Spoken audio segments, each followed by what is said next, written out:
ദൈവത്തിന് സ്തുതി. പ്രഭാത കിരണത്തിലേക്ക് സ്നേഹവന്ദനം. ഭാഗം 1672. ഇന്ന് ജൂലൈ മാസം 29-ാം തീയതി, 211-ാമത്തെ ദിവസത്തിലെത്തി.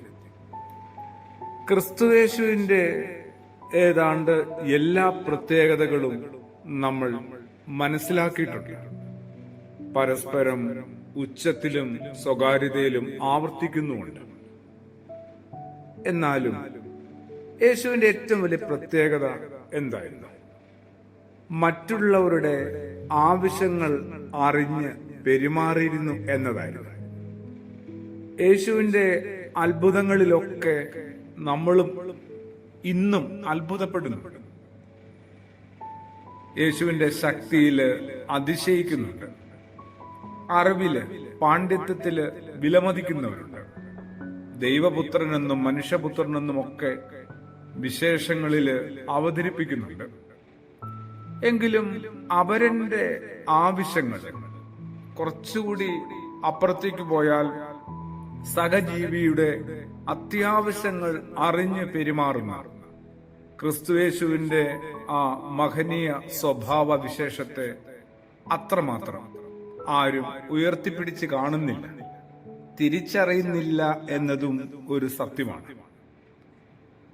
യേശു തന്റെ ആദ്യ അത്ഭുതം മുതൽ ചെയ്തതല്ല മറ്റുള്ളവരുടെ ആവശ്യങ്ങൾ കണ്ടറിഞ്ഞുകൊണ്ടായിരുന്നു. ചെയ്തതെല്ലാം മറ്റുള്ളവരുടെ ആഗ്രഹ പൂർത്തീകരണത്തിന് വേണ്ടിയായിരുന്നു. കാനായിൽ നമ്മൾ അതാണ് കാണുന്നത്. വിവാഹ വീട്ടില് വീഞ്ഞ് തീർന്നുപോയി.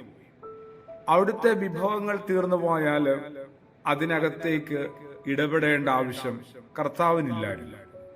പക്ഷേ അവരന്റെ ആവശ്യങ്ങൾ, അവരനെ തന്നെ അവനവനായി പരിഗണിച്ചു തുടങ്ങിയ ഒരാളെ സംബന്ധിച്ച് അയാളുടെ ആവശ്യങ്ങളും അത്യാവശ്യങ്ങളും അയാളിലേക്ക് വന്നുകൊണ്ടിരുന്ന ആപത്തുകളുമൊക്കെ തന്റേതുകൂടിയാണ്.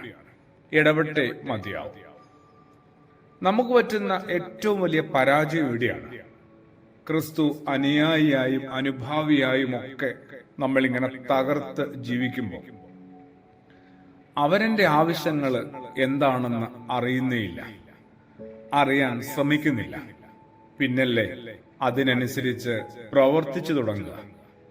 നമ്മൾ പിന്നെ ചെയ്യുന്നത് എന്താണെന്നറിയാവോ? നമ്മുടെ ഇഷ്ടത്തിനനുസരിച്ച് അവരനെ കൂടി വലിച്ചഴക്കുകയാണ്. നമ്മുടെ സമയക്രമം അനുസരിച്ച് അവന്റെ ക്ലോക്കും വാച്ചും ക്രമീകരിക്കുകയാണ്. നമ്മുടെ തുലാസില് അവന്റെ ഭാരം, അവന്റെ വിഷമങ്ങളൊക്കെ അളക്കാൻ ശ്രമിക്കുന്നുണ്ട്. എല്ലാം ഒടുവില് ഒരു ഫലവുമില്ലാതായി മാറുന്നു.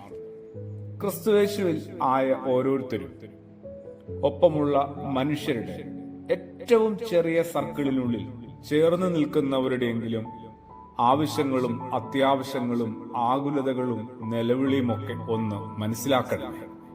അതാണ് ഏറ്റവും വലിയ പ്രാർത്ഥനയും ക്രിസ്തു ജീവിതവും ഒക്കെ. ആമേൻ.